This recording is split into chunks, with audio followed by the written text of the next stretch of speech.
यदि आपसे पूछे दुनिया का सबसे कठिन उपवास कौन सा है, तो आप कहना 4 दिनों तक चलने वाला छठ महापर्व सनातन धर्म का सबसे कठिन उपवास है।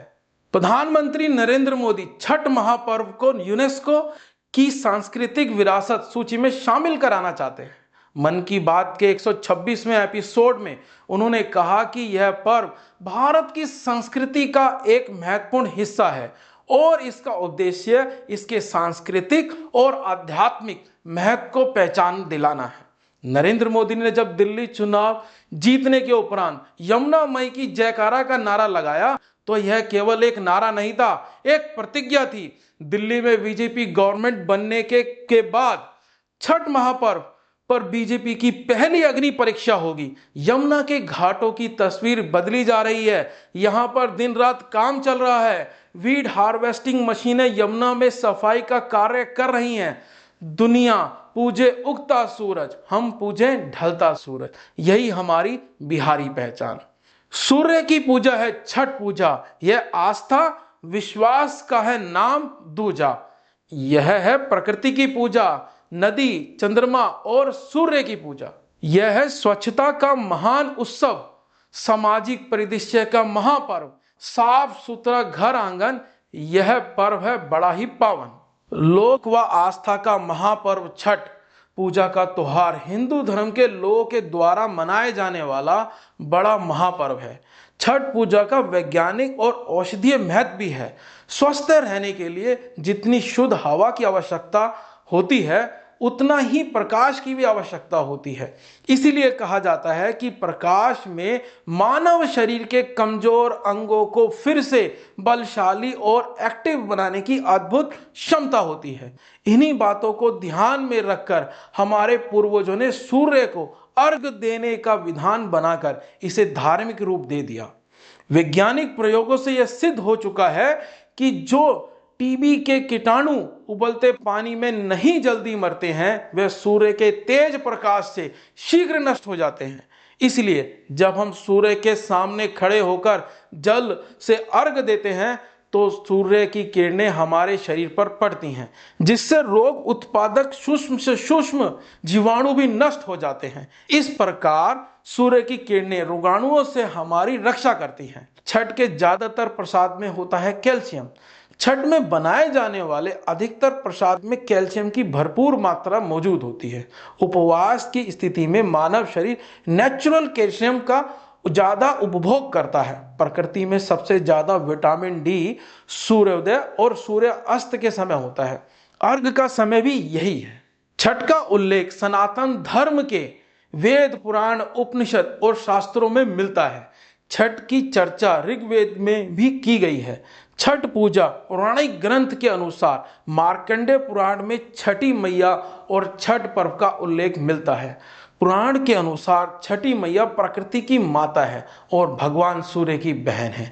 रामायण में भी सूर्य पूजा और छठ महापर्व का उल्लेख मिलता है। भगवान राम सूर्यवंशी क्षत्रिय थे। उनके कुल देवता भगवान सूर्य ही थे। राम राज्य की स्थापना से पहले भगवान राम सीता मैया ने भगवान सूर्य की पूजा की थी। कर्ण सूर्य भगवान के पुत्र थे और भगवान सूर्य के परम भक्त भी थे। कर्ण प्रतिदिन आधी कमर तक पानी में खड़े रहकर सूर्य को अर्घ देते थे। एक अन्य कथा के अनुसार द्रौपदी ने भी छठ व्रत किया था। छठ पूजा 4 दिनों तक चलने वाला कठिन पर्व और महा उपवास है। इस पूजा को कठिन यूं ही नहीं कहा जाता है। इन 4 दिनों में व्रती को कठिन पड़ावों से गुजरना होता है। इस व्रत को रखने वाले व्रती को घंटों जल में खड़े रहकर साधना करनी होती है। दिल्ली का यमुना किनारा इस वर्ष श्रद्धा और आस्था के रंग में डूब जाएगा।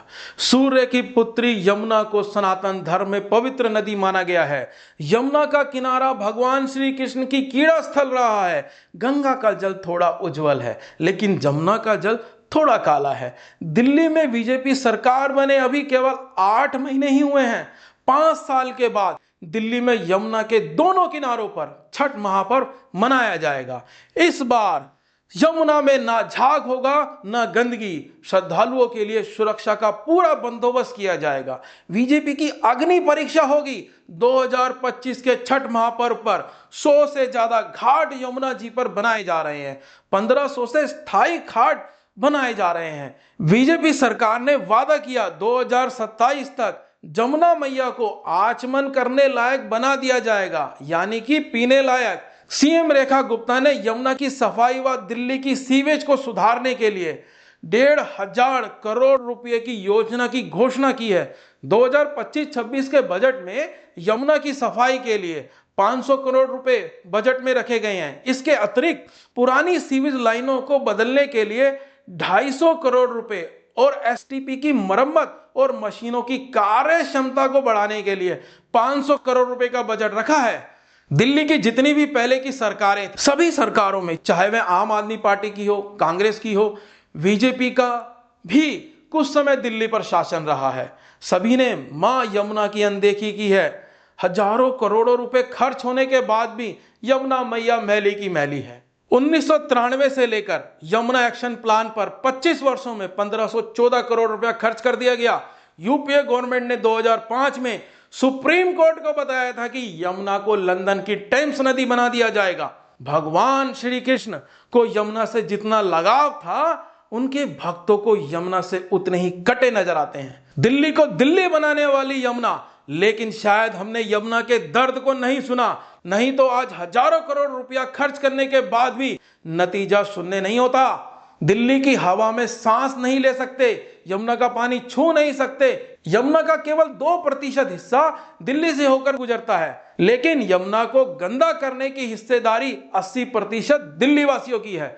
दिल्ली में यमुना केवल 22 किलोमीटर बहती है, लेकिन 40 नालों का गंदा पानी यमुना में गिरता है। यमुना के जहरीले झाग को लेकर जनवरी 2020 के चुनावों से पहले दिल्ली के मुख्यमंत्री, जो पूर्व मुख्यमंत्री अरविंद केजरीवाल ने कहा था कि मैं यमुना में डुबकी लगाकर दिखा दूंगा, यदि यमुना साफ नहीं होती तो मुझे वोट मत देना। अरे भैया, हुआ भी तुम्हारे साथ ऐसा ही।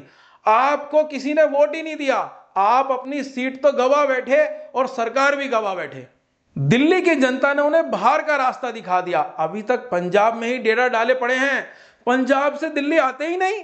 केजरीवाल सरकार ने जितने करोड़ रुपए यमुना की सफाई पर खर्च किए, अब इससे भी जान लेते हैं।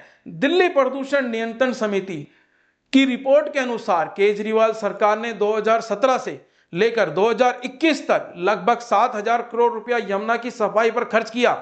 यह केवल 5 साल का आंकड़ा है, जिसमें 7,000 करोड़ रुपया खर्च किया गया। केजरीवाल सरकार को अपने ही गिरबान में झांक कर देखना चाहिए। पिछले 7 साल के अंदर जो आंकड़े बताते हैं, उनके हिसाब से 8,500 करोड़ रुपया यमुना की सफाई पर खर्च कर दिया गया, लेकिन जो यमुना पहले दिखती थी, ऐसा लगता है 1 रुपया नहीं खर्च किया गया होगा। 1993 में यमुना एक्शन प्लान बनाया गया। इस योजना के तहत 25 वर्षों में 1514 करोड़ रुपया से अधिक खर्च कर दिए जा चुके हैं। यूपीए सरकार ने 2005 में सुप्रीम कोर्ट को बताया था कि उन्होंने लंदन की टेम्स नदी के अनुसार दिल्ली में यमुना नदी को प्रदूषण मुक्त कराने के लिए रणनीति बनाई है। यमुना पर पिछले 2 दशकों से केंद्र सरकार 1500 करोड़ रुपए खर्च कर चुकी है। नमामि गंगे प्रोग्राम के तहत 4,000 करोड़ रुपया से अधिक 24 प्रोजेक्ट शुरू किए जा चुके हैं। उनमें सबसे ज्यादा 13 प्रोजेक्ट दिल्ली के हैं, लेकिन अभी तक हरियाणा ने अपने केवल 2 प्रोजेक्ट पूरे किए हैं। दिल्ली का कोई भी प्रोजेक्ट अभी तक पूरा नहीं हुआ है। साबरमती नदी को लंदन की टेम्स नदी बनाया जा सकता है, तो भारत की राजधानी दिल्ली की यमुना नदी को प्रदूषण मुक्त क्यों नहीं किया जा सकता? हमें लंदन जाने की जरूरत नहीं है। जिस प्रकार गुजरात की सरकार ने साबरमती को प्रदूषण मुक्त किया है, साबरमती के तट आज खूबसूरत बन गए हैं, गुजरात सरकार की आय का साधन बन चुके हैं।